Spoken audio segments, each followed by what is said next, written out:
My earliest memories are like melancholic blue-tinted snapshots.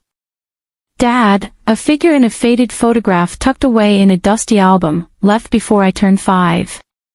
Mom, Scarlet, became a storm cloud hovering over our tiny apartment. One moment she'd be frantically scrubbing the kitchen floor, muttering about starting fresh. The next, she'd scoop me into a crushing hug, her grip so tight it left me breathless. These suffocating embraces, though infrequent, were the only displays of affection I craved. Mostly, I was a small shadow trailing behind her. She'd flit about the apartment, her face etched with a worry that seemed to have a life of its own. Sometimes, when the worry lines deepened and her brow furrowed, she'd leave me with Mrs. Willow downstairs. When Mom finally returned, the tension would crackle in the air like static electricity. She'd ruffle my hair with a distracted sigh, a gesture that felt more obligatory than loving. Then, a fleeting smile would flicker across her face, a glimpse of the warmth I desperately craved. Mom started dating again. Carter, a man with eyes that crinkled at the corners when he laughed, entered our lives. Unlike the whirlwind that was Mom, he moved with a gentle calm. He treated me with a kindness that felt foreign in our tense household. One day, after a particularly humiliating incident with Orla Roger and her posy at school, I found myself clinging to him on the couch, tears blurring my vision. "Why do they always pick on me?" I mumbled into his shirt. The familiar ache of loneliness constricted my chest. He knelt before me, his eyes reflecting a concern I wasn't used to seeing from adults. "They pick on you because they're insecure," he said softly, wiping away a stray tear. "They want to feel powerful by making others feel small." His words were a balm to my wounded spirit. In that moment, a flicker of hope ignited within me. Maybe, just maybe, things were starting to look up. But hope in my world was a fragile butterfly, easily crushed. Then came Nancy, a tiny bundle of joy with eyes that mirrored Mom's. She arrived a year later. Suddenly, I wasn't the center of attention anymore. All the warmth, all the affection, seemed to evaporate, replaced by a cold indifference. Mom's focus shifted entirely to Nancy, leaving me to navigate the confusing world of childhood alone. 14 awkward braces, a permanent frizz halo around my head, and a knot of insecurity the size of Texas tightening in my gut. It was also the age when my mom's negativity towards me bloomed into a full-blown weed garden.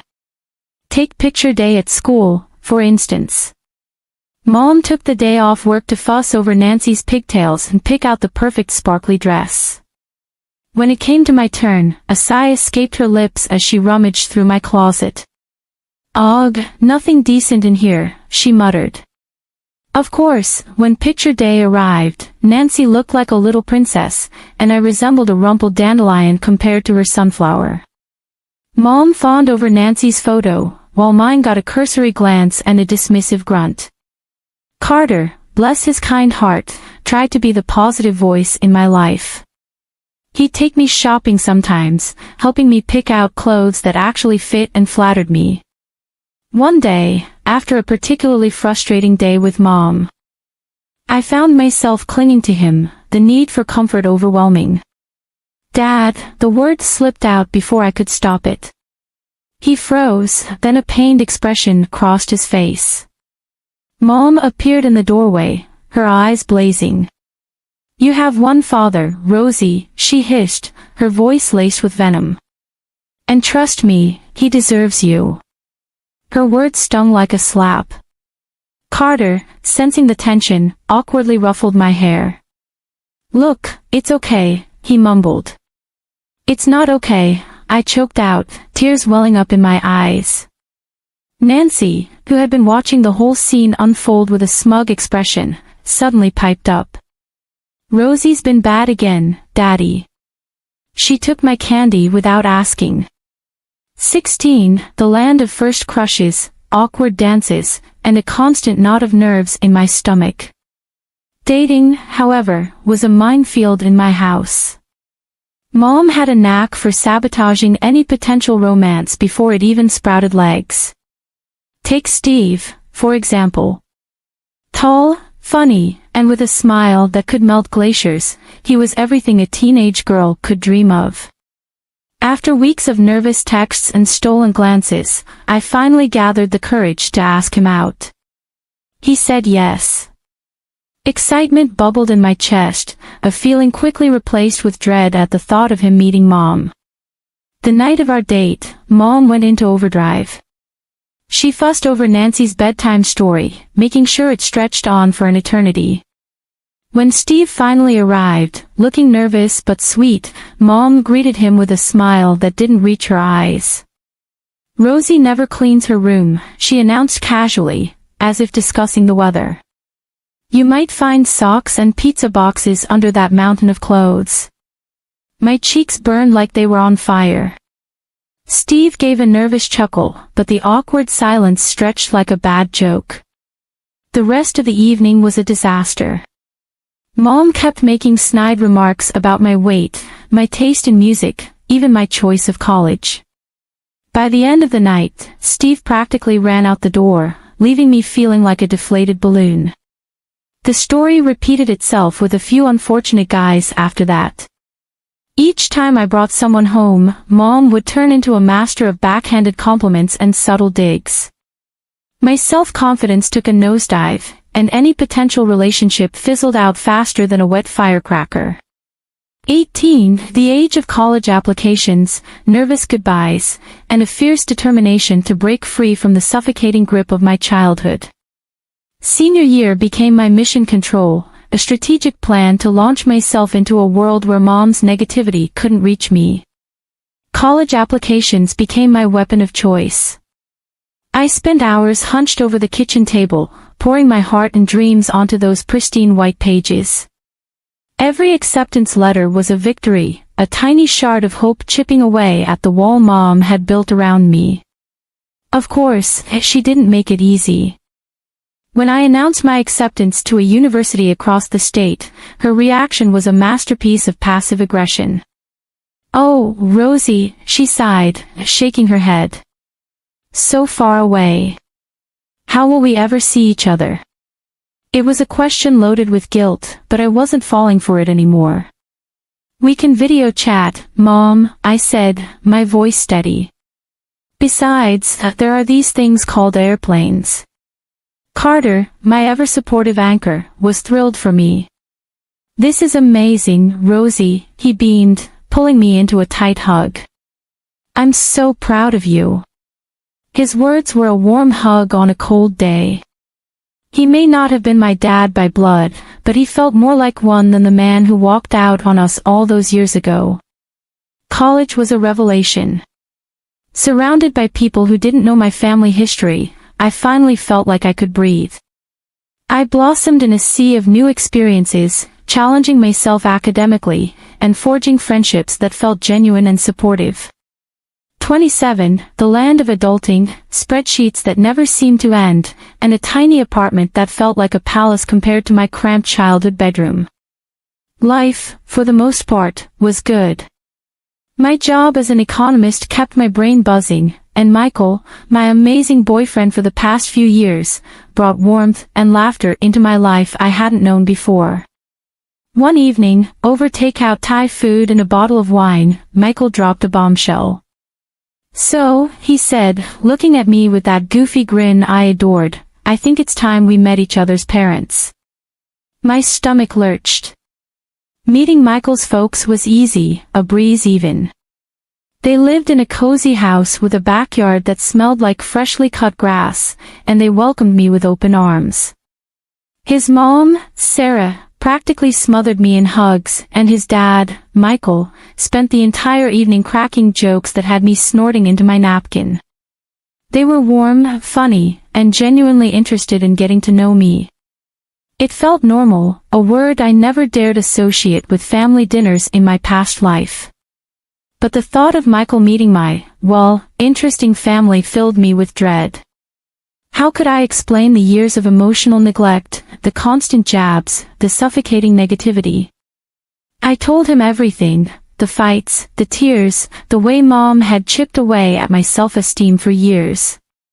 Nancy, unsurprisingly, hadn't gotten any better. Now a master manipulator who knew exactly how to push my buttons.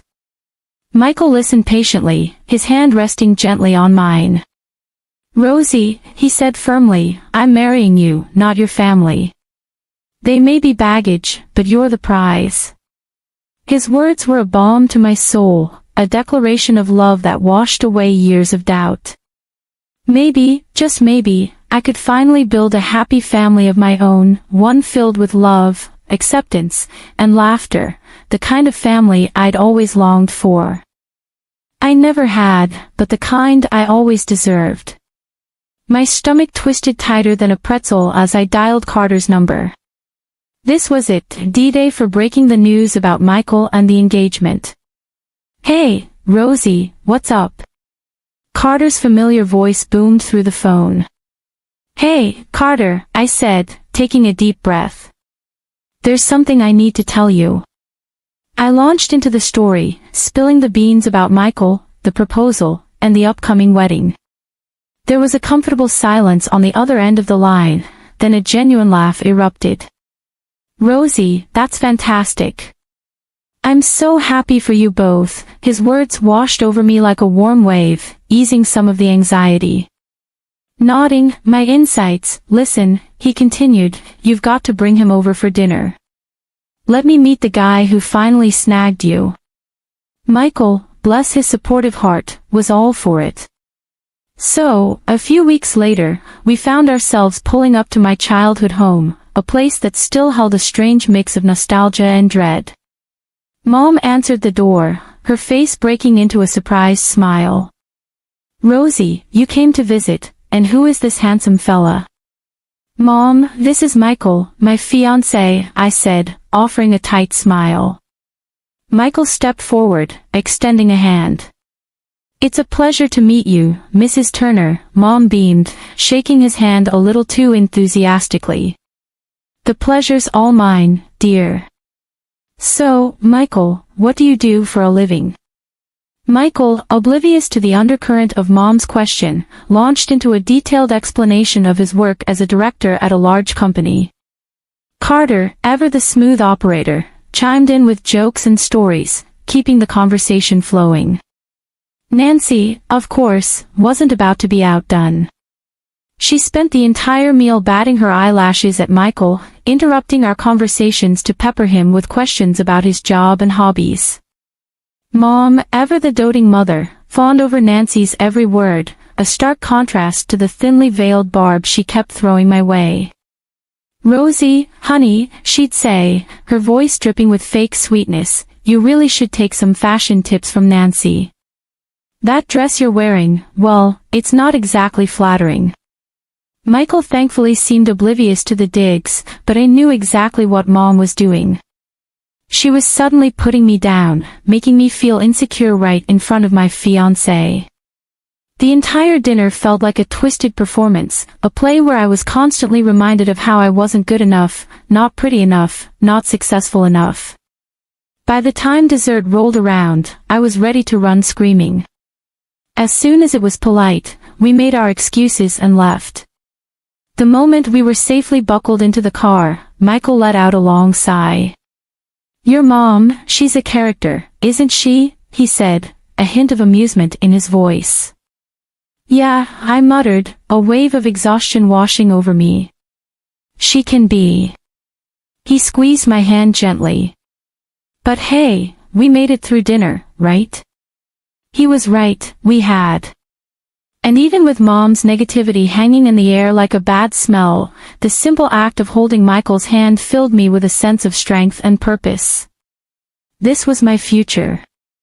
The future I was building with him, not with my dysfunctional family. The warm glow of post-decision satisfaction lingered in the air as Michael and I curled up on the couch, poring over wedding magazines. We envisioned a small, intimate ceremony in a charming vineyard surrounded by the people who loved and supported us. It was perfect. Then, the next morning, the dream shattered into a million pieces. My phone buzzed with Michael's name, his usual cheerful ringtone replaced by a ringing that sent a shiver down my spine. "Rosie," he said, his voice tight with a mix of anger and disbelief, "we have a problem." My stomach lurched. "What's wrong?" He took a deep breath. "Your mom." The blood drained from my face.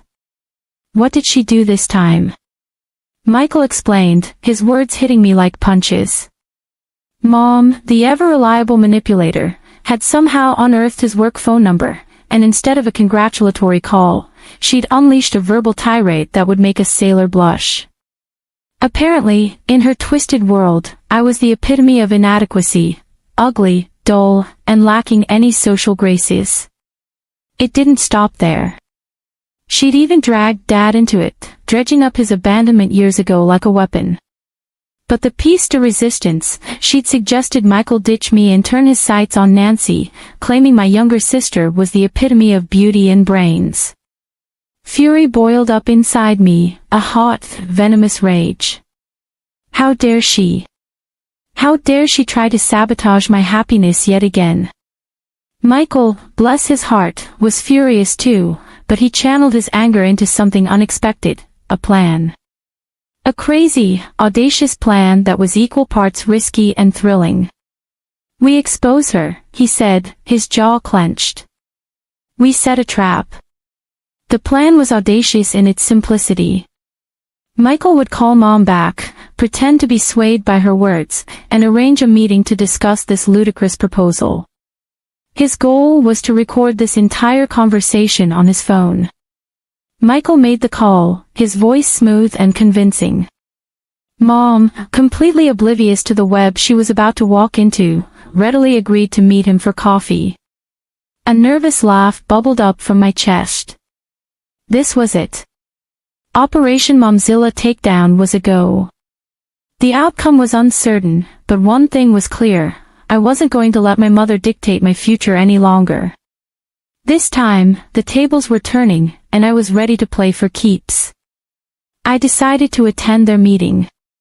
The thought of confronting Mom, especially disguised as a stranger, sent shivers down my spine.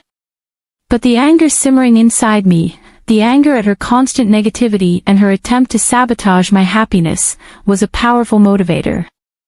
Back in my comfy jeans and a worn-out t-shirt, I slipped into a corner booth at a bustling cafe across the street from our designated meeting spot.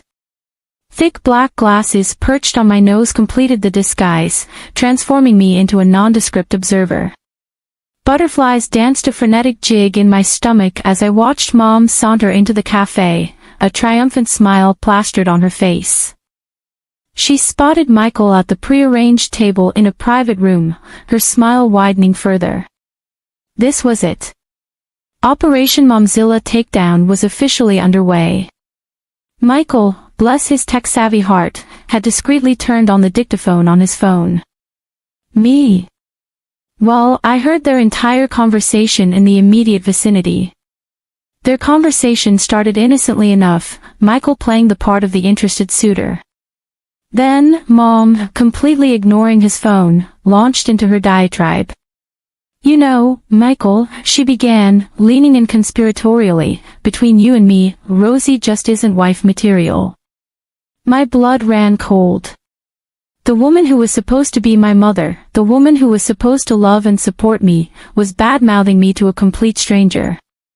"She's, well, a bit simple," Mom continued, her voice laced with fake sympathy. "Not very pretty either, if you know what I mean." Michael, to his credit, kept his face impassive, simply nodding along and murmuring non-committal phrases. Inside, I knew he must be fuming. "But Nancy," Mom's voice dropped to a conspiratorial whisper, "now that's a girl with potential. Smart, beautiful, knows how to handle herself in society." The audacity of it all. Nancy, with her airhead personality and complete lack of work ethic, was apparently the epitome of elegance and intelligence according to Mom. The conversation continued, a masterclass in manipulation and deceit. Mom, blinded by her own delusions, even confessed to never loving my stepfather, claiming she'd only married him for his money. The woman had no shame. Finally, after what felt like an eternity, Mom stood up, her face radiating self-satisfaction. "Well, Michael, it was lovely meeting you. Think about what I said," she purred, patting his hand with a perfectly manicured nail as she walked out of the cafe. I could only shake my head in disbelief. "So, what now?" I asked, my voice tight. Michael pulled me into a hug, his touch a source of comfort amidst the swirling storm of emotions. "Now," he said, his voice firm, "we expose her." The air crackled with tension as I walked into my childhood home that weekend. Mom's smile was a mile wide, radiating a smugness that set my teeth on edge. "Rosie, honey, you won't believe it," she gushed, the words tumbling out before I even had a chance to say hello. "What's that, Mom?" I asked, already bracing myself for a bombshell. "Michael," she declared, her voice dripping with sickening satisfaction, decided to see reason. "He's leaving you and marrying Nancy." My heart did a little stutter, but I forced a smile. "That's great, Mom, really happy for them." My stepdad, bless his perpetually confused soul, cleared his throat, leaving her. "But I thought they were getting married," he interjected. Nancy, who had been lounging on the couch like a pampered cat, snorted a laugh. "Apparently not, Dad. Rosie just wasn't good enough for him." Shocker. I ignored her snide remarks, my eyes locked on Mom's triumphant face. It was showtime. "Actually, Mom," I said, my voice surprisingly steady, "Michael's right here." Just then, Michael walked in, a sly grin plastered on his face. His presence sent a collective gasp echoing through the room. "Hi, everyone," he said, his voice smiling, just in time for a little family fun. He pulled out his phone and pressed play. The room fell silent as Mom's voice, dripping with malice, filled the air.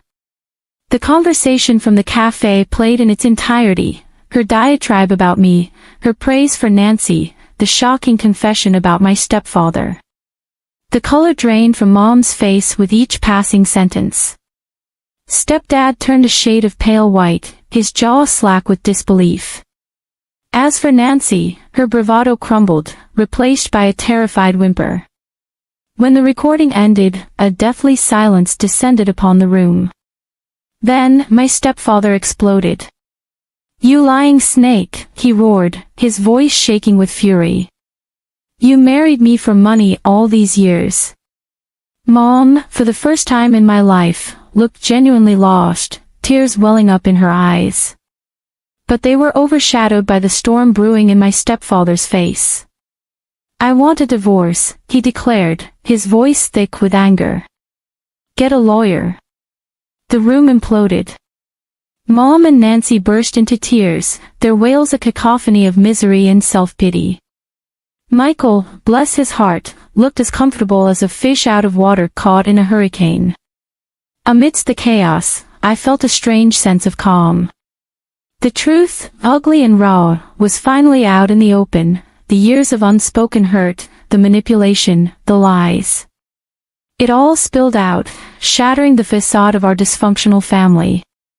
The following weeks were a blur of tear-choked sobs from my stepdad and icy stares from Nancy whenever our paths crossed at the grocery store. Mom, the architect of this whole mess, retreated into a self-imposed social media blackout. As for me, I felt strangely hollow, the anger that had fueled me for so long was gone, leaving a gaping hole that needed filling. One sunny afternoon, Michael found me curled up on the couch, mindlessly flipping through wedding magazines that now seemed like dusty relics from a bygone era. "Hey," he said, his voice laced with concern, "you all right?" I managed a weak smile. "Yeah, just thinking. Everything just feels so different." He squeezed onto the couch beside me, pulling me into a hug. "It is," he admitted, "but hey, different can be good." A chance to start fresh, you know. His words were a gentle nudge in the right direction. Maybe he was right. Maybe the mom-shaped void in my life could be filled with something new, something exciting. A spark ignited in my chest. So, I said, a mischievous glint in my eyes, what do you say we do something crazy? Michael's eyebrows shot up. Crazy like what? How about a road trip? I suggested, a grin spreading across my face. Just us, a map, and the open road. No expectations, no timelines, just pure adventure. You had me at road trip, he declared. And so, our plans took a sharp turn. The meticulously planned vineyard ceremony morphed into a spontaneous cross-country adventure. We packed a beat-up camper van with essentials, copious snacks, a killer playlist, and a well-worn copy of On the Road, and hit the road with no destination in mind, only the promise of new experiences and shared memories. Fast forward a year, and Michael and I were standing at the altar, exchanging vows under a canopy of fragrant flowers. It wasn't the elaborate ceremony I'd once envisioned, but it was perfect. Instead of a disapproving mother, my stepdad, recently divorced and estranged from Nancy, walked me down the aisle. The tears in his eyes were a mixture of pride and regret, and as he squeezed my hand, he muttered, "You know, kiddo, I always knew you'd find your happily ever after."